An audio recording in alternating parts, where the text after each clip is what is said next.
आपका चैप्टर चल रहा था वेक्टर विश्लेषण, जिसमें मैंने उसकी पूरी थ्योरी करा दी थी। उसमें 5 डेफिनेशन कराई थी। अदिश राशि किसे कहते हैं, जिसे अंग्रेजी में कहते हैं स्केलर क्वांटिटीज। सदिश राशि किसे कहते हैं, जिसमें दिशाएं भी होती है, वो सदिश राशि कहलाती है। तीसरा एकांक वेक्टर किसे कहते हैं, जिसकी वैल्यू 1 हो, जिसकी दिशा निश्चित हो, उसे एकांक वेक्टर कहते हैं। 2 प्रकार की गुणा बताई थी, अदिश गुणा और सदिश गुणा, scalar product and vector product. मैं एक बात कहना चाहता हूं, चैप्टर पढ़ने के पश्चात यदि उसके न्यूमेरिकल पोर्शन को न किया जाए, उससे संबंधित अंकित प्रश्न न किए जाए, तो कंसेप्ट क्लियर नहीं होता है। कंसेप्ट को क्लियर करने के लिए, चैप्टर को अच्छी तरह समझने के लिए, उन पर आधारित अंकित प्रश्न न्यूमेरिकल करने बहुत ही जरूरी होते हैं। मैं एक सवाल करा रहा हूं, देखिए कोई ए वेक्टर है 3i जमा 2j माइनस 3k, ऐसे दूसरा वेक्टर है 2i जमा 3j माइनस k। वेक्टर का अर्थ है कि 2 राशियां हैं a और b, जिसकी वैल्यू ये है। जो i वेक्टर है वो x अक्ष से दूरी जो है वो 3 है, 3i कहा उसको। जो y अक्ष से दूरी है वो 2 है, उसे 2j कहा। तीसरा अक्ष है z अक्ष, z अक्ष से जो दूरी है वो -1 उल्टी दिशा में 3, तो इसलिए इसको कहा गया है 3i जमा 2j माइनस 3k। ऐसे हमें याद करना है what is the value of a। Value of a को हिंदी में कहते हैं a का उसका मान क्या है, परिमाण क्या है, वैल्यू क्या है। तो इसको ज्ञात करने के लिए फार्मूला है हमारे पास।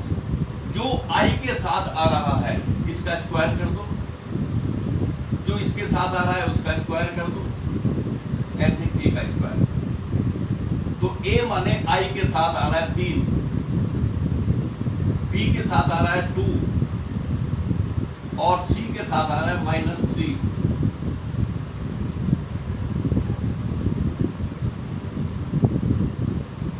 ये ऐड कर लिया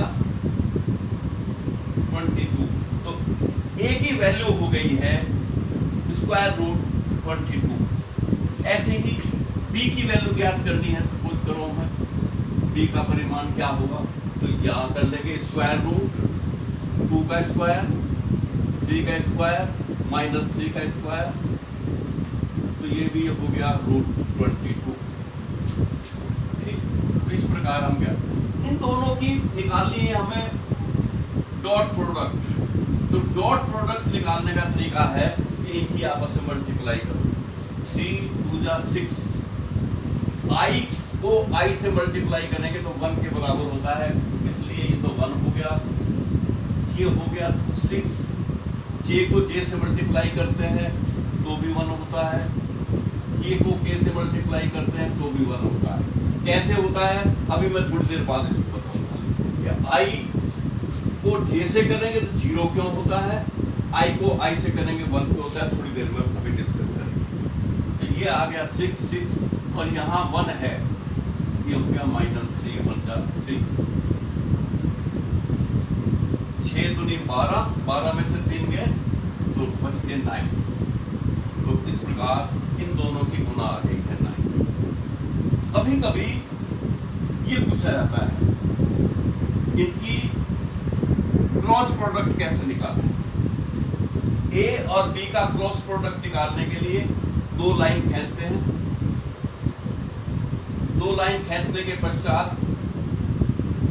जो यहां लिखा है i, यहाँ j, यहाँ है k,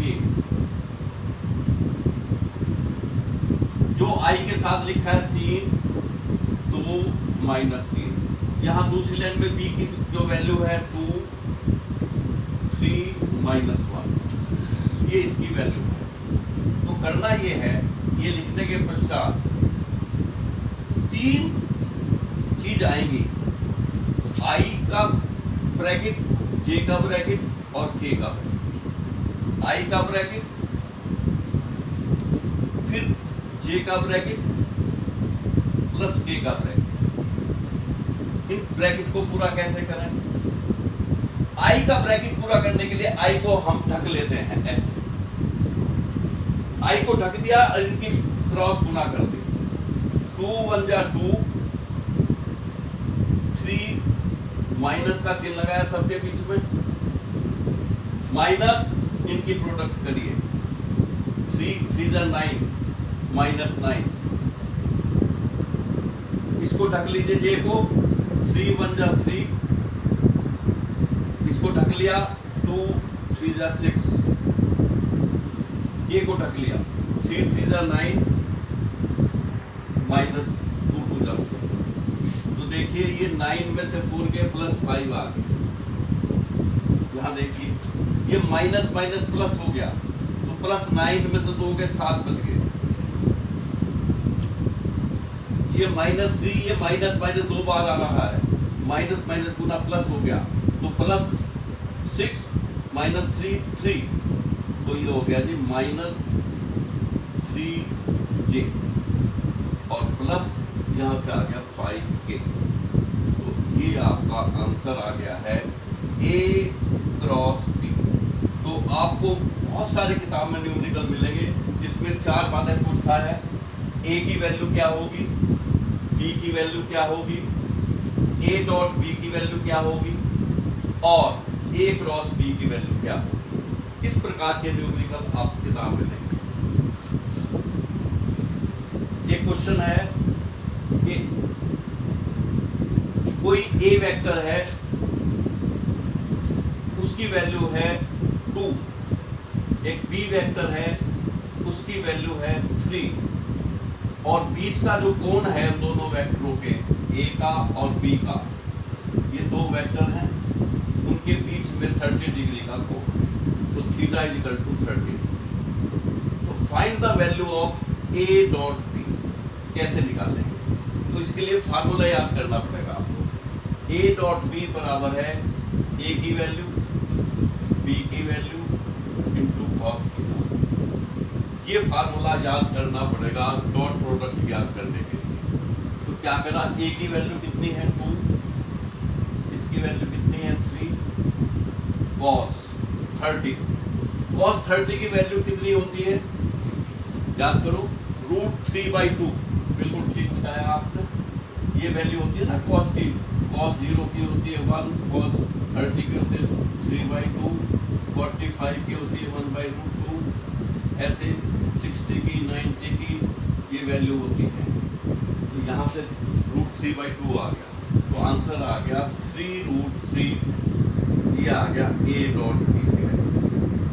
एक क्वेश्चन और करा रहा हूं, एक न्यूमेरिकल और समझिए।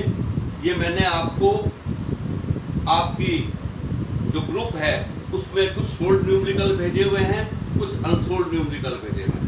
तो अनसोल्ड न्यूमेरिकल इसके भाव पर आप कर सकते हैं, और जो सोल्ड है वो भी मैंने ये वाले कुछ सोल्ड भी करा रखे हैं, वो आपको पहुंच गया हो। तो आप कृपया जो मैं भेजता हूं उसको नोट कर लें, और साथ ही साथ जो ये सोल्ड करा रहा हूं इसके आधार पर आप आज घर जाकर पूरे न्यूमेरिकल करेंगे। एक न्यूमेरिकल और देखिए, what is the value of I dot J। I vector J vector की गुना किसके बराबर होगी? फार्मूला क्या है, A डॉट B बराबर I की वैल्यू J की value into cos theta. I क्या है, J क्या है, K क्या है? I x एक्सिस दिशा में जो एकांक वेक्टर है 1 है, y दिशा वाले को J बोलते हैं, और जो z दिशा है उसका जो वेक्टर है एकांक वेक्टर उसको K कहते हैं। इन सब की वैल्यू 1 होती है, I की वैल्यू 1, J की वैल्यू 1, K की, तो इसकी वैल्यू 1, इसकी वैल्यू 1 इंटू दोनों के बीच का डिग्री, कितना डिग्री का एंगल है 90, cos 90। What is the value of cos 90? cos 90 की वैल्यू है 0। आंसर आ गया। इस प्रकार आपने देखा I और J की डॉट गुना 0 के बराबर है। ऐसे में कराने जा रहा हूं, what is the value of I dot I। फिर फार्मूला लगाएंगे A dot B is equal to A B cos theta. तो ए की वैल्यू है यहाँ आई की वैल्यू, यहाँ दूसरा बी की जगह भी आई है। कॉस बीच का एंगल कितना है, आई माने ये और दूसरा आई भी यही है, तो एंगल कितना हुआ 0, कॉस 0, 1 इंटू 1। कॉस 0 की वैल्यू कितनी है, कॉस 0 की वैल्यू कितनी है 1, तो 1 लिखना, तो आंसर आ गया 1। तो याद रखिए आई और आई की प्रोडक्ट 1, जे आई और जे की वैल्यू 0, इनकी जो डॉट गुना है।